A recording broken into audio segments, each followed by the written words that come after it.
And yes, we are back. Shout outs to us for making it back. You, me, all of us. And today we're going to be watching Imposter Syndrome is Holding You Back in Life from Healthy Gamer GG. Now, even before you get any misconceptions and whatever thoughts you have thinking, yeah, that sounds right. Whatever you're thinking, it's not what you think. I don't think these videos exist to try to change people, but I think it is there's always some important gems here because you hear what Dr. K, his name is Dr. K. I'm sure he will introduce himself. You hear what he's saying, and then you hear what he's saying, and then you think how it can be applied to you, and it helps you like really grow. And in my opinion, keeps you from falling into a lot of the same bad patterns that can kind of mess you up, kind of ruin your potential. And I'm all about just people reaching their potential. So I think it would be a nice, fun watch, even if one person watches it, learn something. Cause I'm gonna learn something, and yeah, let's go right into it. Today, we're going to talk a little bit about imposter syndrome. And let's start off by understanding what the experience of having imposter syndrome is like. Hey, yeah, imposter syndrome. Yeah, I got a big dome. So people with Need a big imposter home. syndrome oftentimes feel like imposters. They feel like they're living a fake life. They tend to be terrified that one day someone will figure out that they don't actually belong. They Hmm. sort of have this impression of themselves that they've somehow managed to skate by and trick everyone into thinking that they're competent. And so they always kind of feel like the house of cards is about to come tumbling down.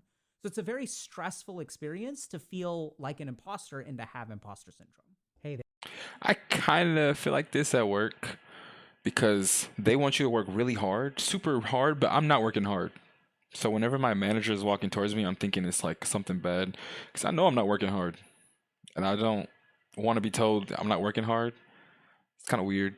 There. Thanks for watching, and I'm glad these videos have been helpful. A lot of times I'll read the comments and see people asking, well, what do I actually do about it? Which is a great question. And unfortunately, the resources out there haven't been that great, which is precisely why I started HG in the first place. HG coaches are trained on a curriculum that integrates my understanding of what motivates us, what paralyzes us, and most importantly, what leads to lasting behavioral change. If you're ready to take the next step, HG coaches can help you build the life that you want. They've helped people build careers, help people That's find good. relationships, That's build networks really of good. friends, and even do That's things really like good. discover their passions or pursue hobbies. So if this sounds And yeah, that's why I really started watching this channel a long time ago, maybe like around 2020.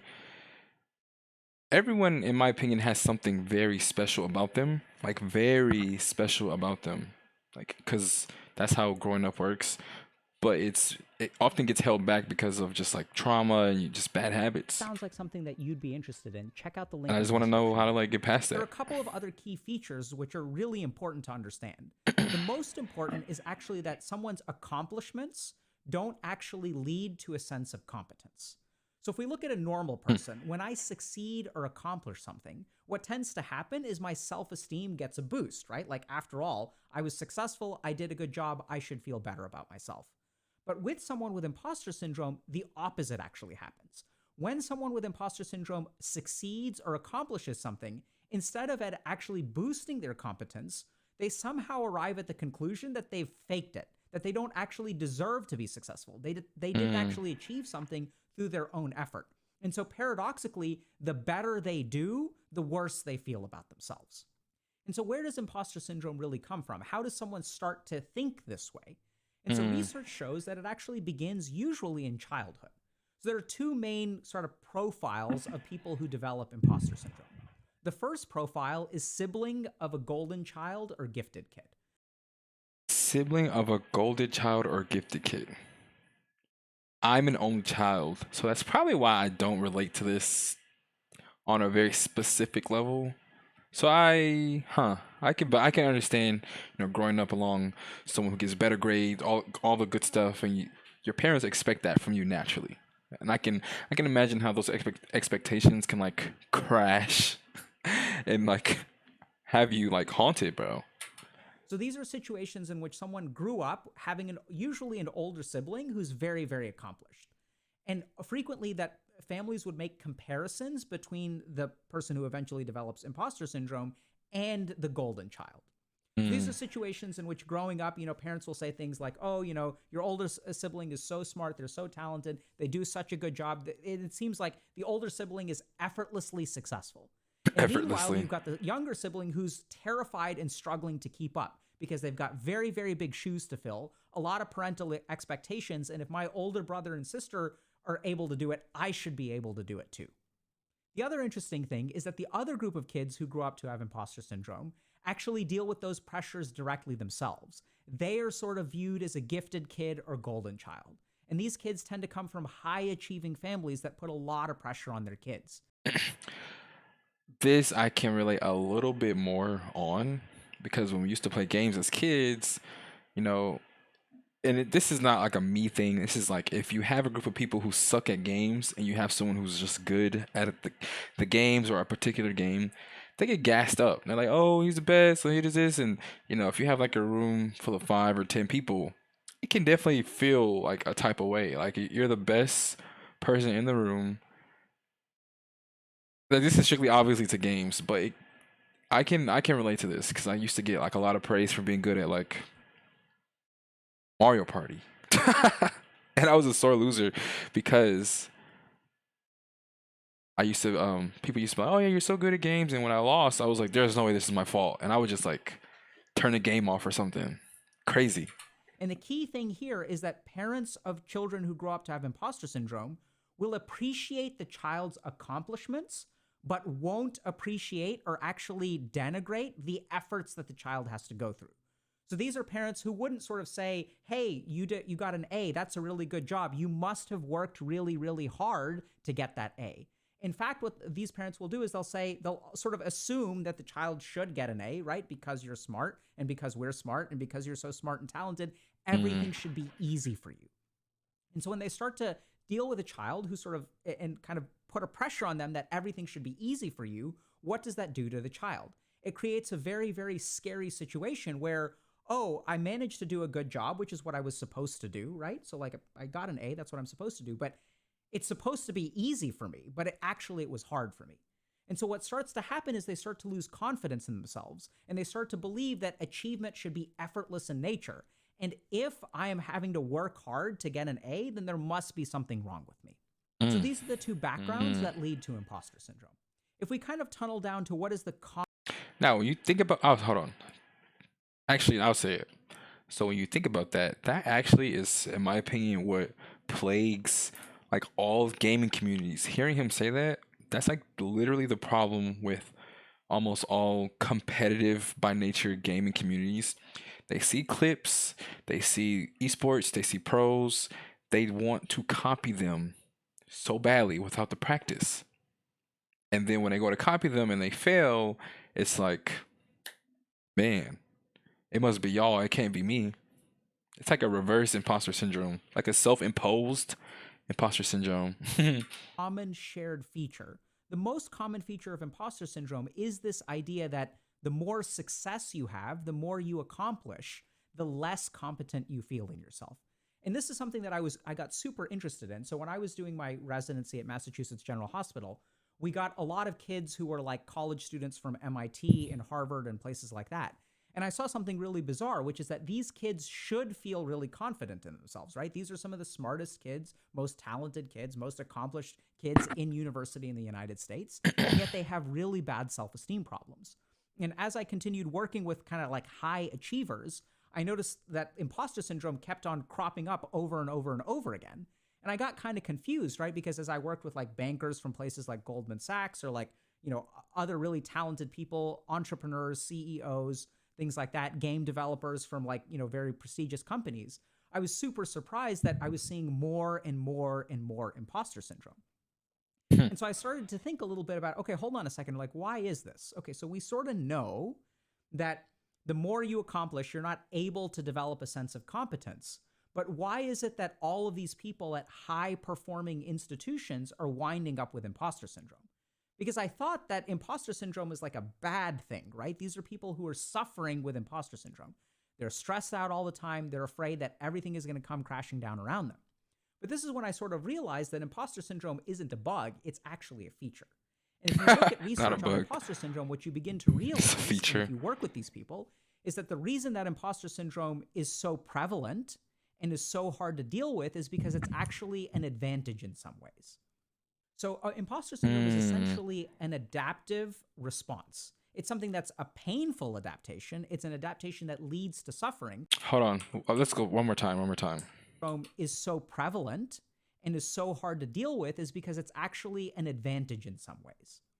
So imposter syndrome is essentially an adaptive response. It's something that's a painful adaptation. It's an adaptation that leads to suffering, but it's absolutely an adaptation. So let's understand why imposter syndrome is actually hard to kick and what it actually does.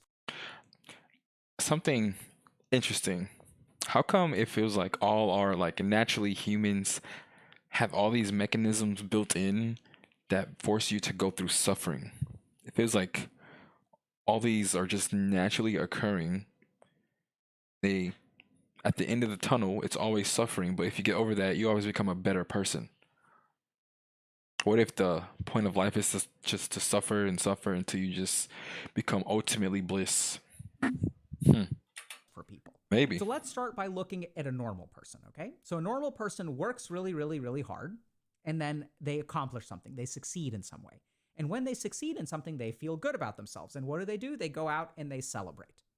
On the flip side, someone with imposter syndrome, when they work really, really, really hard and they achieve something, how do they feel about themselves? They feel terrified. They feel like, oh my God, I got so lucky. I barely scraped by. I got so lucky that the professor likes me. Otherwise, I wouldn't have gotten an A. And so what do they do after they get an A? They actually double their efforts. They actually work twice as hard. They don't relax at all. They actually work harder. Because remember, if in your mind you are maintaining this elaborate facade that could come crumbling down around you at any moment, you can't relax at all, right? Because if you make a single mistake, everything's going to come tumbling down. You have no sense of reserve. You have no sense of resilience. You can't rely on things to work for you. And it's because you're kind of like screwing up, right? Like you're on the verge of everything coming crashing down. So there's no room for relaxation. And so now we can begin to see that the behavior of someone with imposter syndrome actually leads them to more and more success, which is precisely why you have more and more imposters in more successful places. And for the record, back in residency, I did a lot of work with like homeless people. I worked in the jail for a few months, and I didn't see a single case of imposter syndrome in the homeless population. There aren't people out there who are like, oh my God, I'm not really homeless. Like people are going to figure this out and then everything is going to come crashing down. I'm not really In homeless. fact, imposter syndrome correlates with I'm not really outward homeless. achievement. And so this is the really bizarre thing, is that these are people who should feel really confident in themselves. In fact, imposter syndrome, just as a quick historical side note, was actually discovered in high-functioning and high-performing women who, despite the fact that they were very, very successful, felt like imposters. So now that we understand that imposter syndrome actually encourages people to work extra hard and is sort of like an adaptation that leads to more success and accomplishment, how do we tackle this? And this is where things get a little bit tricky, because technically, imposter syndrome is not actually a psychiatric diagnosis. So you can't be diagnosed with imposter syndrome because it's not even officially recognized by therapists, psychologists, psychiatrists. Which, in my opinion, is kind of a problem. Not a problem, but it's like, think about it. If this apparently is a reoccurring thing that probably hinges a lot of different people in a lot of different ways, how do you even get treated for it? You probably get misdiagnosed, and then you don't get treated for it, and then the misdiagnosis exacerbates the problem, and then it's like, oh no, life was hard before, but now life really sucks. Tough, man. And that's why I like the value in these videos. Like, you just never know what you can learn and piece together. And furthermore, it's not something that the average psychologist or psychiatrist, Even if you're just, 14, 16, 18, 20, 23, 50, whatever, you can listen and be like, I kinda can relate with this. Is this why I feel like this? And it's, you never know where some emotional intelligence can take you. or therapist gets any training in. So if you look at the formal kind of curriculum that therapists get trained in, imposter syndrome usually has 0 hours of training. And this is something, unfortunately, that we've had to deal with at Healthy Gamer, because we get a lot of clients in our coaching program who've actually tried therapy and discovered that the amount of help that they got with imposter syndrome was highly variable. So the therapists were really good at dealing things with like anxiety disorders and mood disorders, but unfortunately, we've seen a lot of unfortunate outcomes in terms of imposter syndrome in therapy. Now, this doesn't mean that you can't get help from a therapist. And I've worked with a bunch of people with imposter syndrome, and I think I've been able to help them a lot. I have a lot of colleagues who've been very successful, but you should know that your mileage may vary. So today, what we're going to do is talk a little bit about how imposter syndrome gets maintained so that you can challenge some of the cognitive patterns that you may be dealing with. So researchers have discovered something really interesting when it comes to imposter syndrome. Since it's not really a diagnosis, it kind of gets maintained through particular patterns. So unlike something like a mood disorder, which may be like neurotransmitter mediated or things like that, like maybe a serotonin deficiency, or for example, a panic disorder is an inappropriate activation of your adrenaline system, Serotonin deficiency. which may be like neurotransmitter mediated or things like that, like maybe a serotonin deficiency. I think serotonin is one of the things your body naturally produces. Don't remember which one it is. Oxytocin is not. I think that's the one that gives you confidence. I want to say. I'm not sure. Or, for example, a panic disorder is an inappropriate activation of your adrenaline system. It seems like imposter syndrome is actually reinforced through particular cognitive patterns. And what we're going to share with you today is what those patterns are, how to find them, and even how to counteract them. So the first pattern involving imposter syndrome is not attributing your success to your effort. So if you talk to an imposter and you ask them, okay, why are you successful? You'll get lots of answers that have nothing to do with them. Oh, I ended up going to Harvard because my parents are smart. I ended up getting promoted because I'm lucky. I ended up landing that contract because, the people thought I was very friendly, or they took pity on me. The successes Took pity of on me. people with imposter syndrome are actually never taken on by themselves. So they always attribute their successes to some external factor or luck. So next time, that means so when something good happens to you, you just have to be like, all right, this was all me. But I don't. I think you can be like, yeah, this is all me, but I'm still grateful. All right, so what he's saying is when something good happens, be like, all right, that's cool. I deserve this. I worked hard for this, but I'm grateful for all the other things in between, and that can stray you away from this developing. Okay, I can do that. I don't really do that often, but that's going to change because I watched this video. And when you do that, what that sort of means is that you can't log a W in the W column, right? Because you Can't really log a deserve W. to be successful. That success has nothing to do with your actual competence. And so this is what's really interesting. There's actually research that shows that you can actually ask someone with imposter syndrome to think a little bit about what they did to deserve a win. And this is the kind of thing that we'll teach our coaches, and it actually works surprisingly well, is simply to ask someone, so anytime you have some sort of accomplishment, you sort of think a little bit about what you did to deserve it, and think a little bit past your knee-jerk reactions for why you're successful. So instead of just assuming that you were lucky and that's why you got an A, oh, it turns out that I missed one review session and that review session wasn't on a test. That's why I got the A.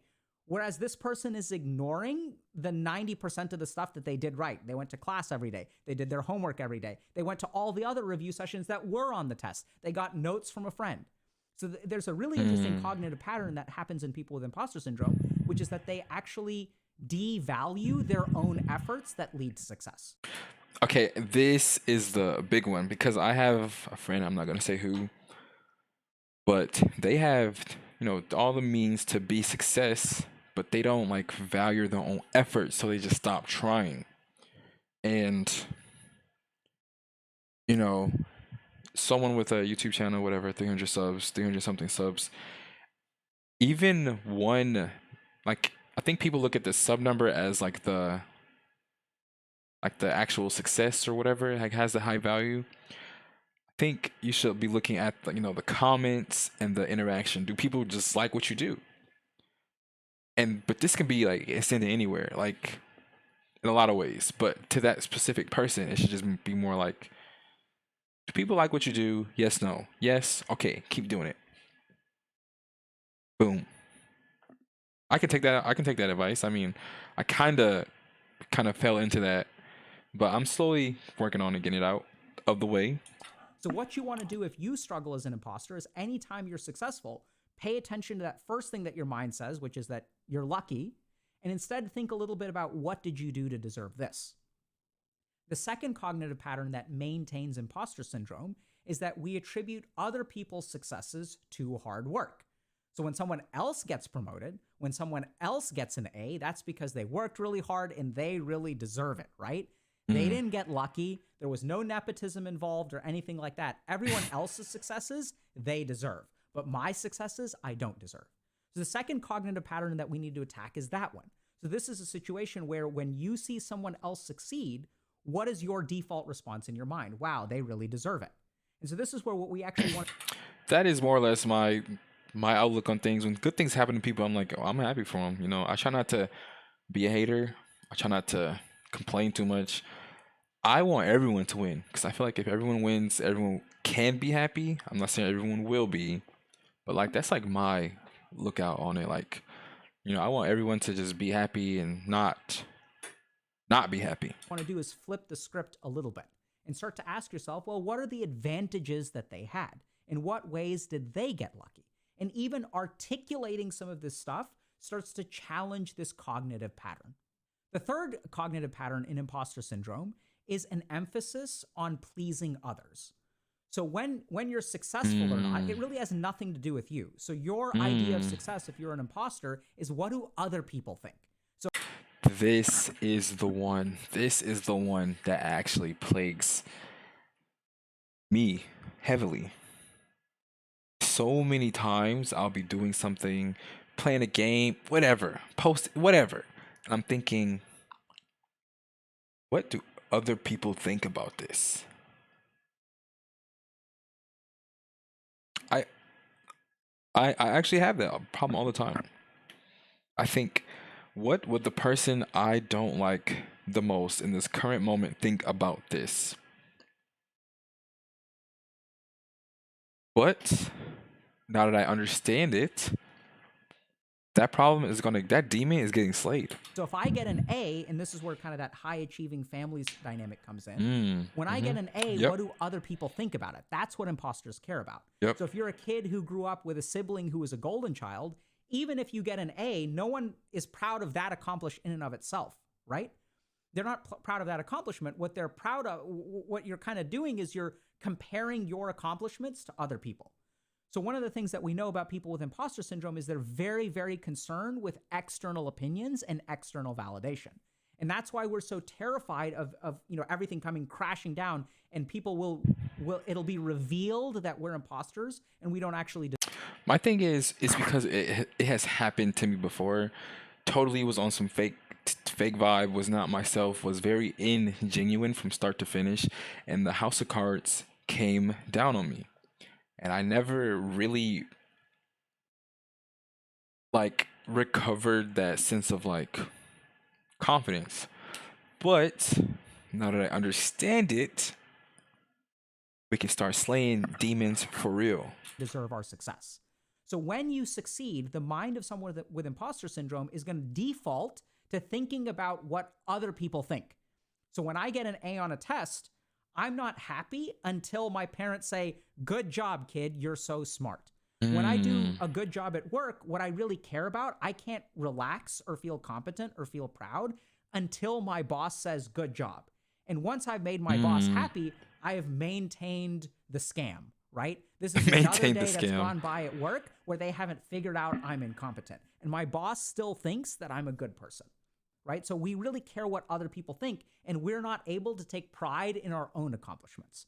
The idea that I can be proud of something and someone else may be disappointed in it is completely foreign to someone with imposter syndrome. That just does not compute at all. There's no way I can be proud of something and someone else be disappointed in something.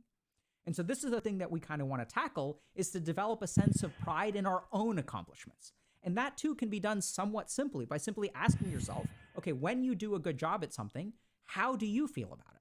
And you may say, well, how do I know if I've done a good job? Well, you just think about it for a second, right?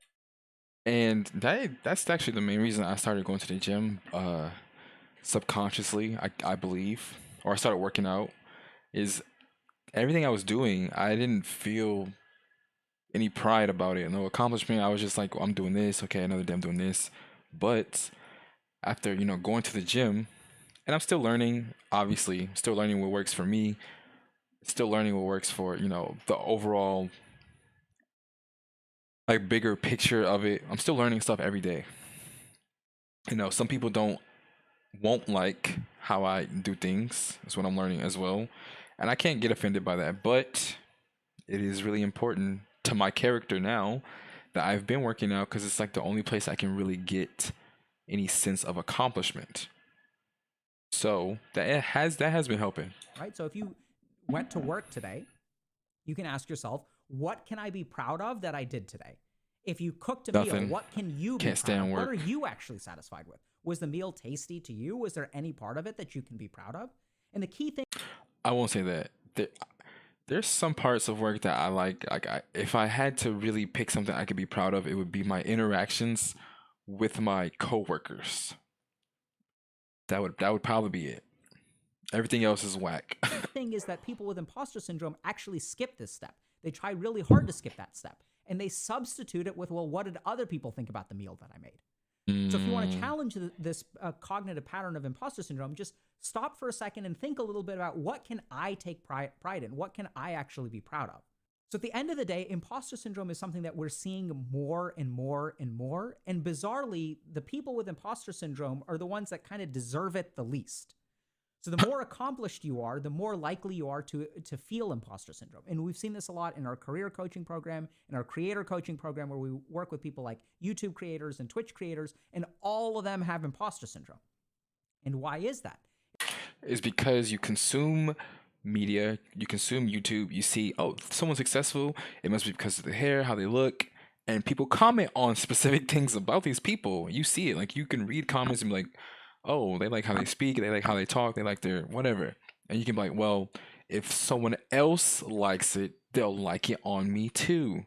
At least that's how I feel. I can't speak for everyone else.